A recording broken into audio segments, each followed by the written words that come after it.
महाराष्ट्र के साप्ताहिक मौसम पूर्वानुमान के बुलेटिन में आपका स्वागत। मैं हूं देवेंद्र त्रिपाठी। स्वागत आप सभी का इस चैनल पर।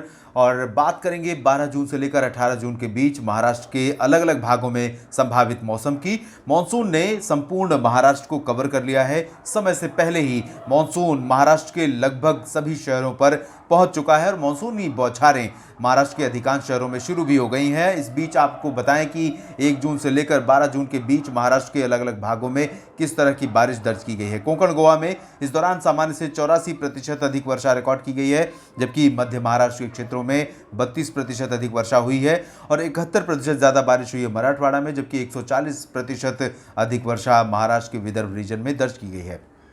यानी कि आंकड़े ये बताते हैं कि कोंकण गोवा और विदर्भ का जो क्षेत्र है, इन भागों में सामान्य से सबसे ज़्यादा वर्षा दर्ज की गई है मराठवाड़ा और मध्य महाराष्ट्र की तुलना में।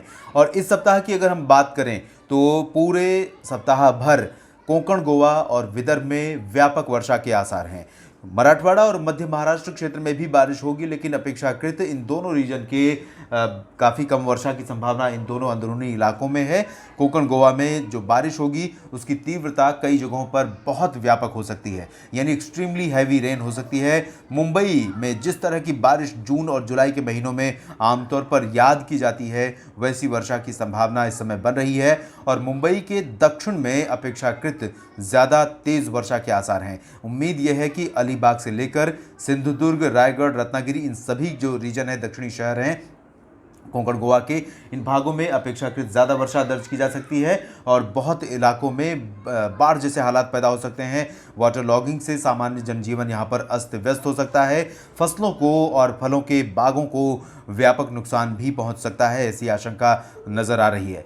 मध्य महाराष्ट्र की अगर हम बात करें तो यहाँ पर सांगली, सतारा से लेकर पुणे, अहमदनगर, औरंगाबाद, नासिक, धुले, नंदुरबार, ये जो रीजन है, इन भागों में बारिश होगी, लेकिन हल्की से मध्यम कई जगहों पर, कुछ एक स्थानों पर तेज़ वर्षा हो सकती है।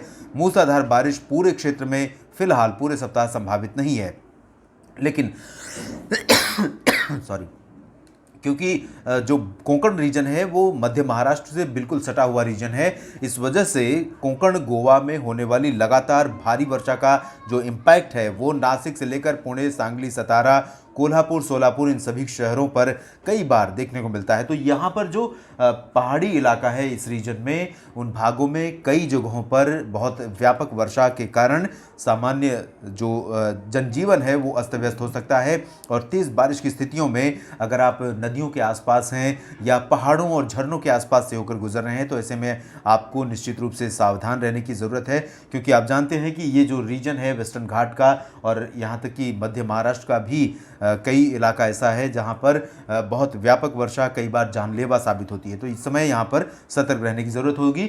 मराठवाड़ा रीजन में नांदेड़, परभणी, लातूर, उस्मानाबाद से लेकर बीड, जालना, हिंगोली, वाशिम, बुल्ढाना और जलगांव, औरंगाबाद, इन सभी क्षेत्रों में हल्की से मध्यम वर्षा की संभावना है। लेकिन अगर हम विदर्भ की तरफ चलेंगे तो जहां पर सामान्य से 140% अधिक वर्षा रिकॉर्ड की गई है अब तक 12 दिनों में, वहां पर इस सप्ताह उम्मीद यह है कि 200% ज़्यादा वर्षा हो सकती है। यानी कि जितनी बारिश इस दौरान होती है उसकी 3 गुनी बारिश यहाँ पर रिकॉर्ड की जा सकती है, क्योंकि विदर्भ रीजन देश के उन क्षेत्रों में से होगा जहाँ पर अगले एक सप्ताह के दौरान सबसे अधिक वर्षा होने की संभावना नजर आ रही है और मूसलाधार बारिश यहां पर जानलेवा बन सकती है।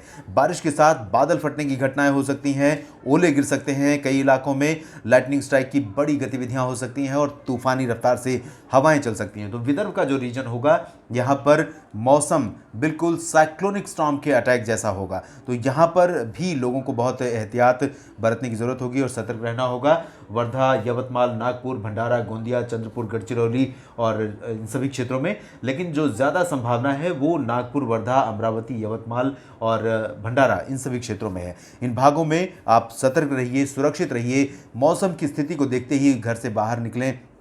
यहाँ तक कि मवेशियों को घरों में या शेड के नीचे रखें ताकि किसी प्रकार की अप्रिय मौसमी स्थिति के बीच में जान और माल का नुकसान आपको कम से कम हो। आमतौर पर ऐसी मौसमी स्थिति में मवेशियों को बहुत बड़े पैमाने पर नुकसान होता है, खेती को नुकसान होता है और खेतों में काम कर रहे, बाहर काम कर रहे किसानों को बड़े पैमाने पर नुकसान होता है। तो बहुत ज़्यादा सतर्क रहने की ज़रूरत है इस सप्ताह महाराष्ट्र के लोगों को। महाराष्ट्र के साप्ताहिक मौसम पूर्वानुमान के इस बुलेटिन में अभी इतना ही। आप बने रहिए मौसम तक चैनल के साथ। धन्यवाद।